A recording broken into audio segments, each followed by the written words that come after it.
time for part 5 of Roald Dahl's The Twits. See what the monkeys are going to do. So we got to hog tight sticky glue. Once a week on Wednesdays, the Twits had bird pie for supper.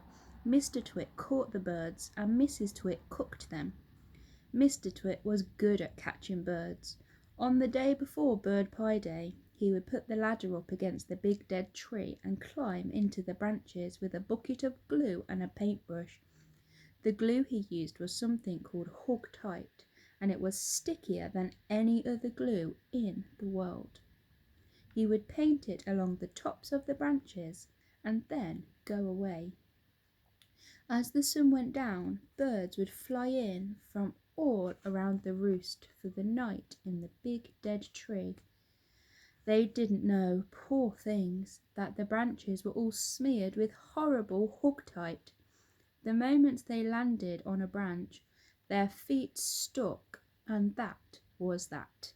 The next morning, which was Bird Pie Day, Mr. Twit would climb up the ladder again and grab all the wretched birds that were stuck to the tree. It didn't matter what kind they were, song thrushes, blackbirds, sparrows, crows, little Jenny wrens, robins, anything. They all went into the pot for Wednesday's bird pie supper.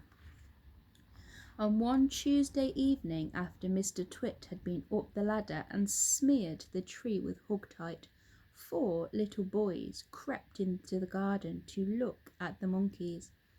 They didn't care about the thistles and the stinging nettles, not when there were monkeys to look at.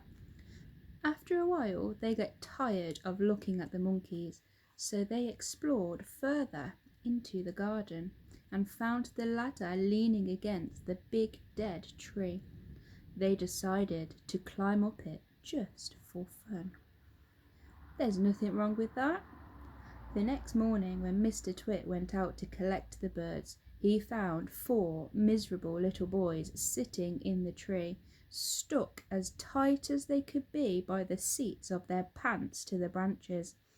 There were no birds because the presence of the boys had scared them away.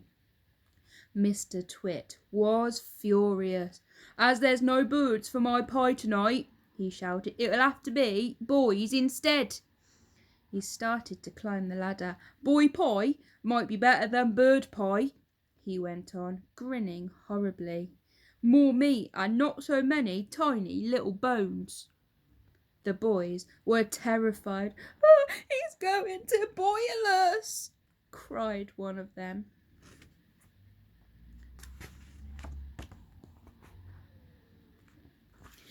"He'll stew us alive," wailed the second one. "He'll cook us with carrots," cried the third.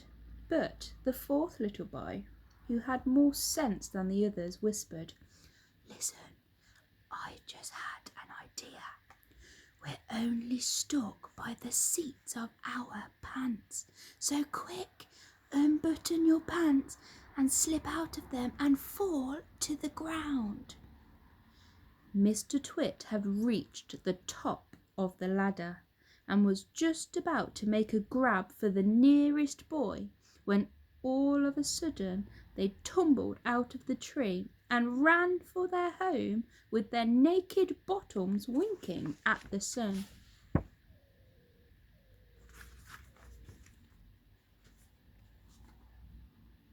Now for the monkeys.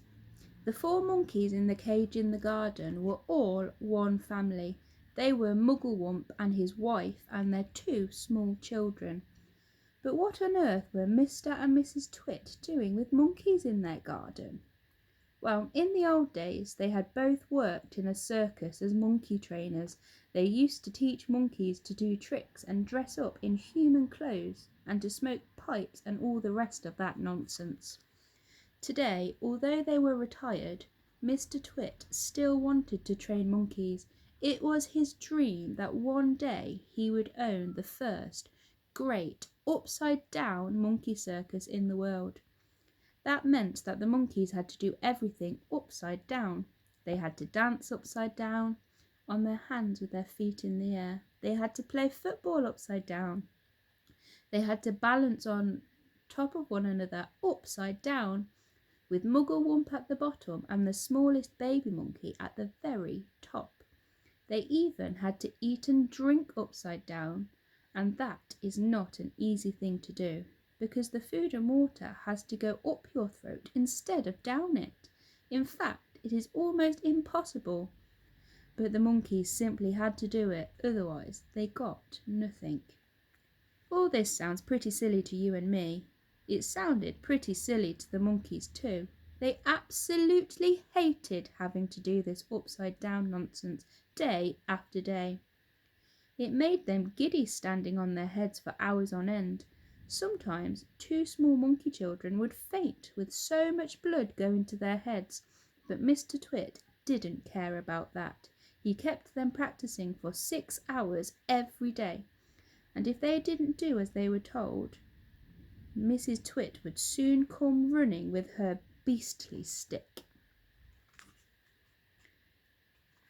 Mugglewump and his family longed to escape from the cage in Mr. Twit's garden and go back to the African jungle where they came from. They hated Mr. and Mrs. Twit for making their lives so miserable. They also hated them for what they did to the birds every Tuesday and Wednesday. "Fly away, birds!" they used to shout, jumping about in the cage and waving their arms. "Don't sit on that big dead tree. It's just been smeared all over with sticky glue. Go and sit somewhere else."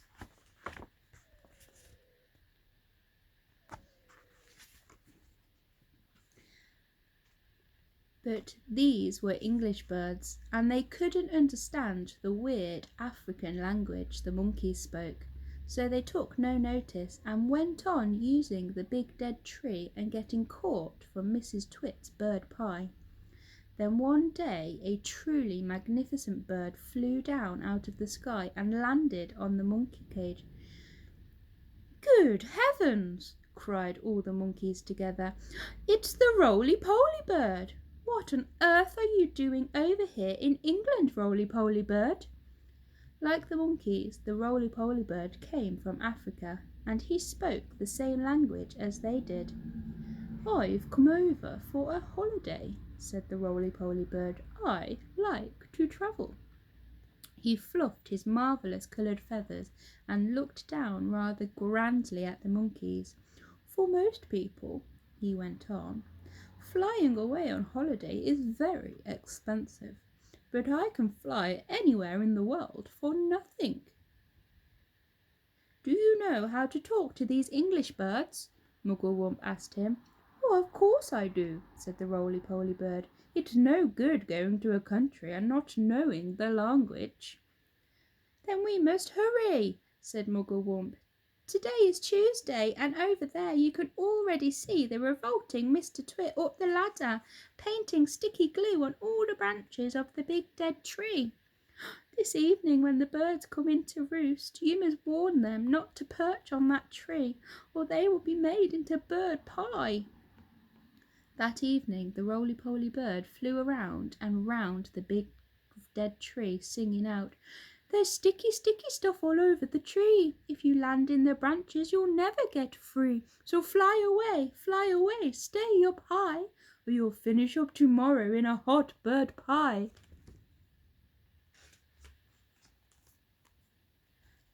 Let's see what Mr. Twit makes of that. I'll see you soon.